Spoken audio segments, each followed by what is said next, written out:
good, YouTube? Me and my cousin Elijah, who is the cameraman for the majority of this video, shout out to my cousin Elijah. We made this video on the Congo River Biotope tank that I set up. I decided to do a Congo River Biotope tank mostly because if you look at something like the Amazon River Basin, river basin in a tropical rainforest in South America, the largest river basin, and you look at how many fish we have in the fish trade, and just how much biodiversity there is there, it's insane. And then you think of what's the second biggest biotope region. We have a lot of fish from Southeast Asia in the trade, a whole bunch of fish from South America, but the second river basin, largest river basin, is the Congo River Basin. And there's a ton of biodiversity there too. You can go down a few feet and you'll find different species among those different biomes, microbiomes. So it just got me thinking on it.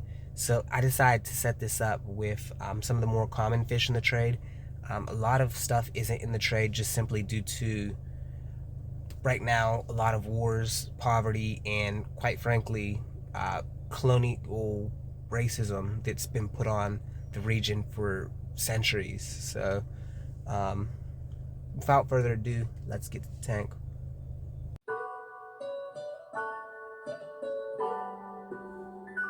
So this is a 36-gallon aquarium, and over the next few days we are going to be converting this kind of old, kind of dim aquarium to a African Congo Biotope aquarium.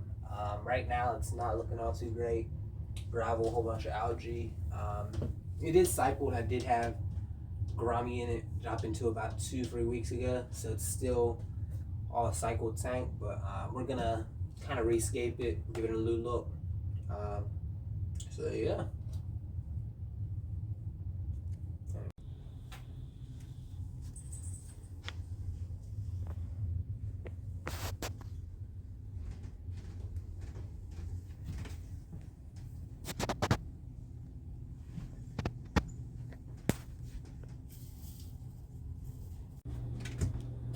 So now we're going to wash the gravel. New gravel we're putting in. It's a little bit darker, kind of like this, more of a dark brown type of color. I left a little bit of the other gravel in too. Yeah.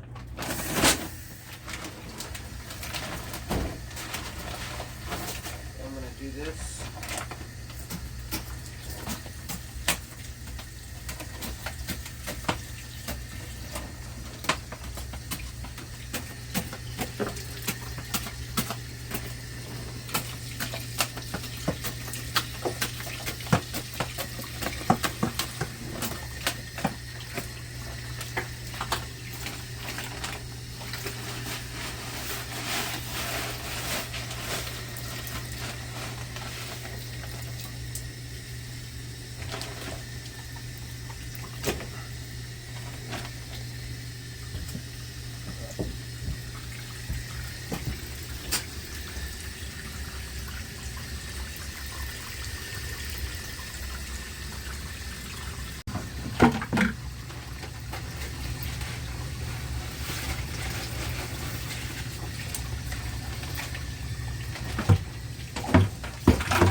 Get maybe like a close strap.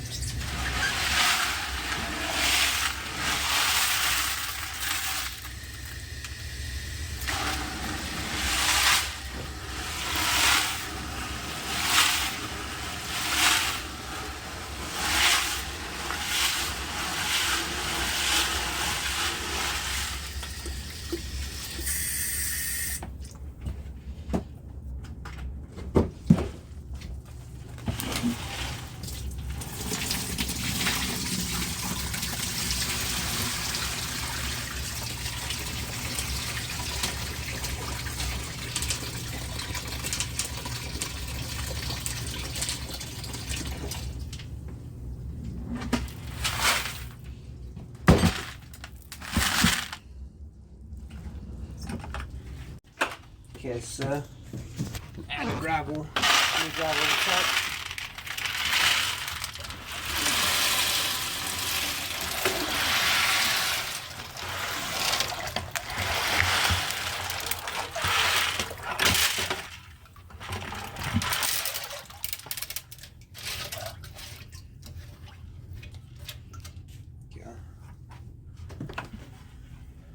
Elijah, we ended up picking up a few different things.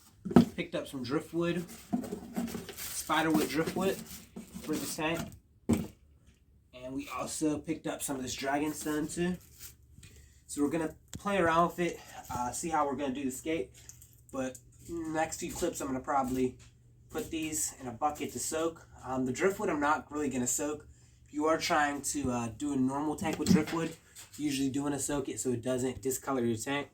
But I'm actually kind of going for a black water effect with this tank, so a little bit of this hand is in the water, not too concerned about. So, and while we're doing that, we're gonna put in our filter. This is an Ovation 308. Pretty okay filter. These ones, I did want a lower power filter because I don't want it to cause too much stress for the type of fish that I'm gonna put in this tank. So I figured something with a little bit less flow rate might be pretty cool. So it's not quite as good as something like a fluval or like a canister filter or anything, but these submersibles, they work pretty well. You do just have to change the cartridge and everything on them, but carbon's in here, the foam, take out any physical contaminants. So yeah, we're gonna set this up, have this filter in the tank, and I'll show you that. So yeah, basically it's the basic setup of this.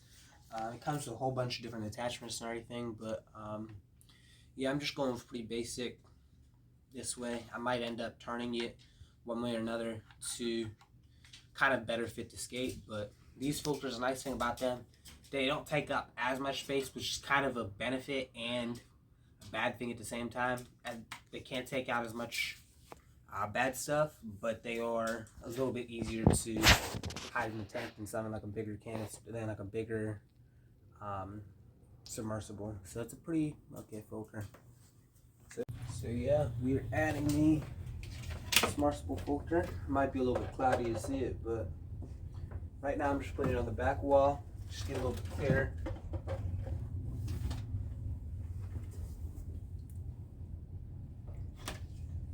Yeah, basically it'll suck water in through that tube, and then once it starts,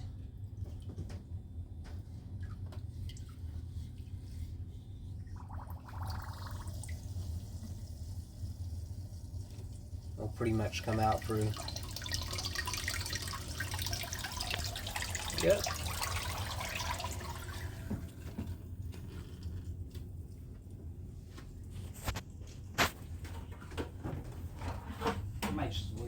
Yeah, and next we're just going to soak the dragonstone for a little while, just to make sure it doesn't discolor water all too much. And the wood, normally I would soak that too, but I'm not too worried about any tonnage in the wood. You know, just going to rinse that kind of, let it soak for a good while. There we go. Okay, so we have tank established. Just going to distribute the gravel a bit. Switch the lighting up too. Still a little bit cloudier just from moving that old gravel out, but yeah, we're gonna add the driftwood dragonstone in.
we're gonna add the Anubias in. So far we decided to add 3 of these Anubias. They're an epiphyte plant, so you do want to kind of put these ones, take them out, stick them kind of right in the dragon stem. They'll kind of flourish from there.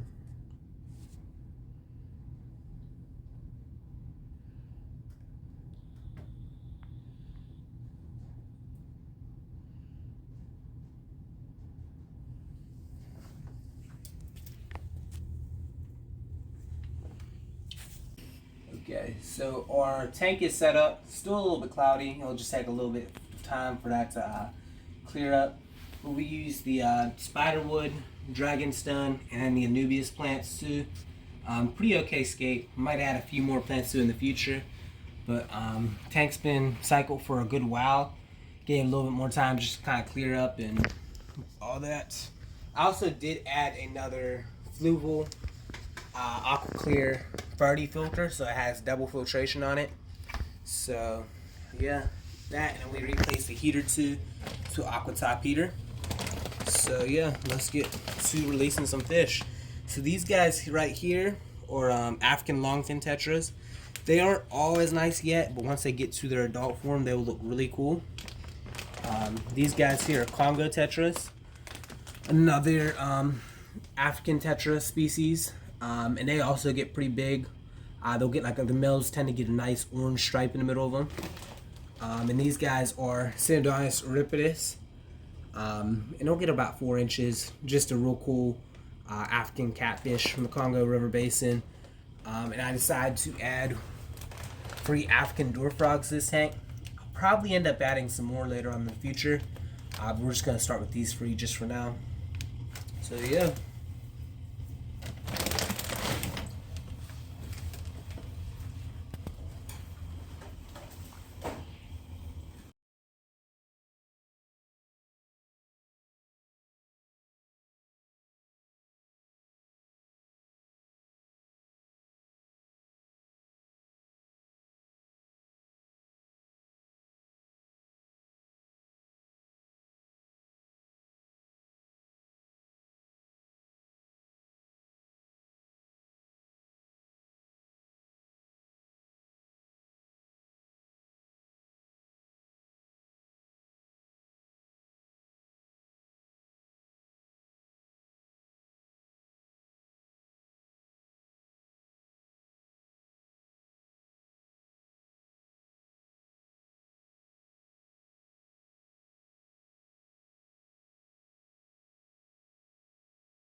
So you have a few more dragonstone rocks that we added.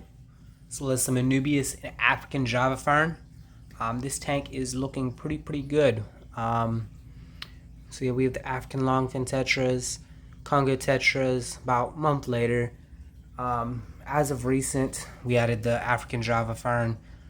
The African Fern, I mean. We added some Carbensis cichlids. These guys are showing some pretty cool colors in the rocks.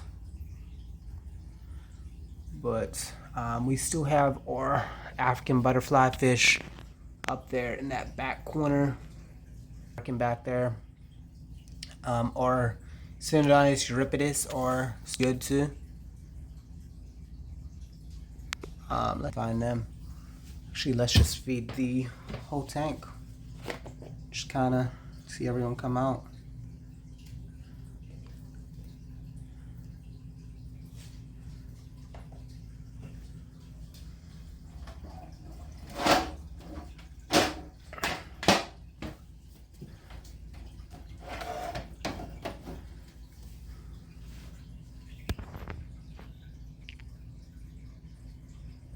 Yeah, I do have some duckweed to just kind of stowed away up there.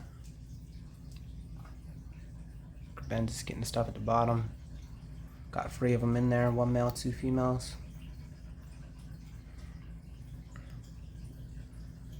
And the butterfly just kind of bullying his way up at the top. All the Synodontis right there. We have 7 dwarf frogs in here now. 2 Synodontis. 3 Carbensis right there. This guy here is just a beast. It's out of focus, but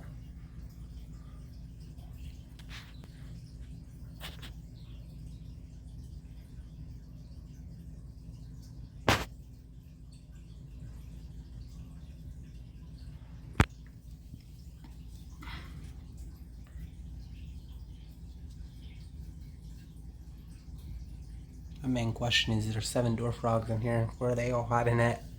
Because I know they're in here. I saw them all this morning.